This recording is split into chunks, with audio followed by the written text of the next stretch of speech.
Take you back to KwaZulu-Natal now. This is where heavy rains and thunderstorms have lashed the province overnight and left in its wake a trail of destruction. Our Newzroom Afrika Phila Duma is joining us now. He's been with some of the residents there to see how things are being affected where they are. Phila, tell us more about what's happening where you are. Iman, right now, so cleanup operations have started. I'm just going to step out of shot so you have a clear view of what is it that is going on in the background. There has been a lot of drainage being done over here because the water was actually stuck. It actually brings to the spotlight, issues around our drainage system here in different parts of Durban, as well as the province at large. Iman, as you can see, work is still underway, and parts of this particular road were actually submerged underwater. But obviously, with these cleanup operations, you can actually see, a little bit of difference there. But we've also, just checked out, Iman, some of these accommodations, people still living under very bad conditions, Iman. I'm just going to show you also, the side of the road. So this is what people from this particular area have to tolerate, since the inclement weather here, and basically also talking to us and expressing that they are incredibly concerned about the state of this particular area, citing health issues.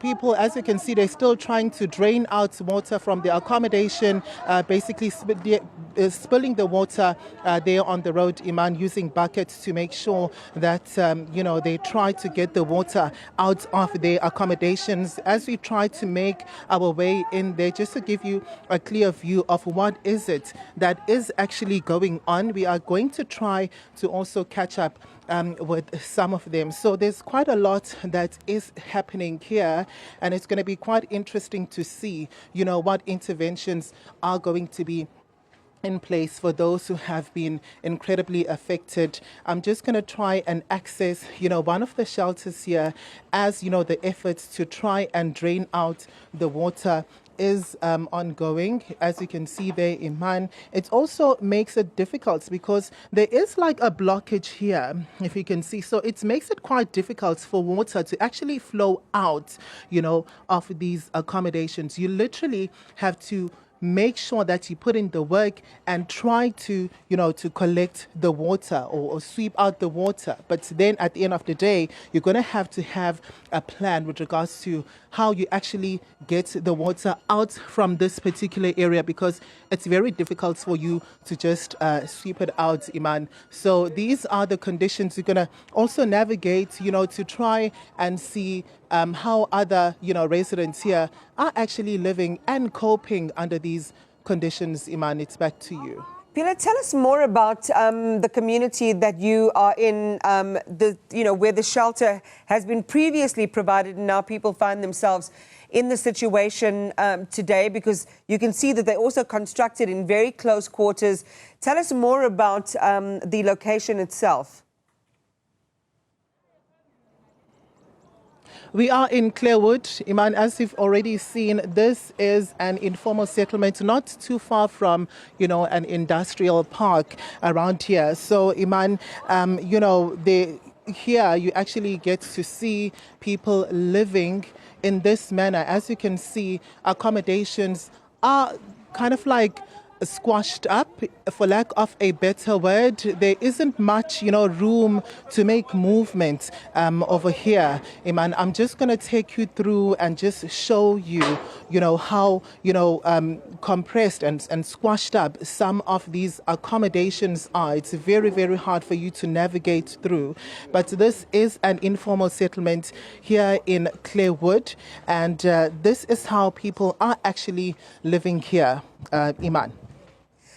Phila, thank you very much for that view. It's just such a reality check for the living conditions of so many community members across the country in informal settlements, which are already bad. And then when you add in, inclement weather, when you add in weather disasters, how their lives become increasingly more abnormal. And we can also imagine, Phila, people coming home from work. Some might have had to go, even though their dwellings were submerged, wouldn't have had the time this morning, making that choice between protecting their belongings and going to work. Talk to us some more about some of the stories that you're hearing by people who've been directly affected.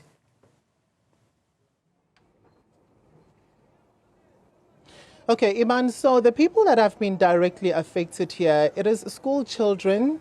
Some of them were not even able to make their way to school here because, their school uniforms, their necessities have, been wet from the flooding that you can see in these shelters. Also, some people actually struggled to make their way to work. Iman, they have lost everything. Some of them, they've even had their food items, being submerged and absolutely, damaged from the water, Iman. So as you can see, it's quite difficult, Iman, to live under these particular conditions. I mean, as you've already mentioned, some people who have made their way to work, who managed to make their way to work, would have to come back home to these conditions, to this particular situation, and try to find a way, in terms of how to navigate through this heartbreaking situation the next day. So people are highly impacted here. You also have people now having to wash,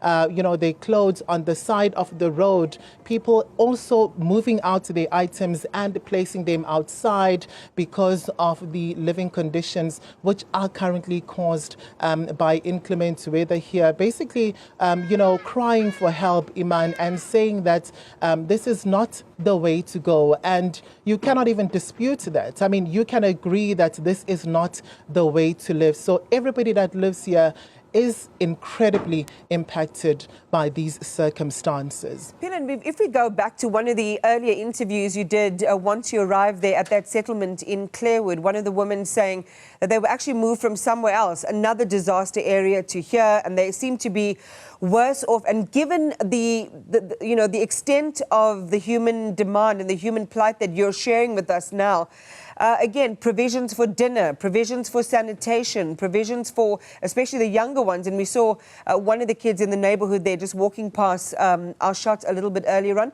Is anyone coming to help? We saw, as you showed us, picture of attempts being made to at least clear, the water, dig out those drains and hopefully make them functional, because we're expecting more rain. This is the other thing, is it's going to be a problem that's now compounded by bad weather as that continues.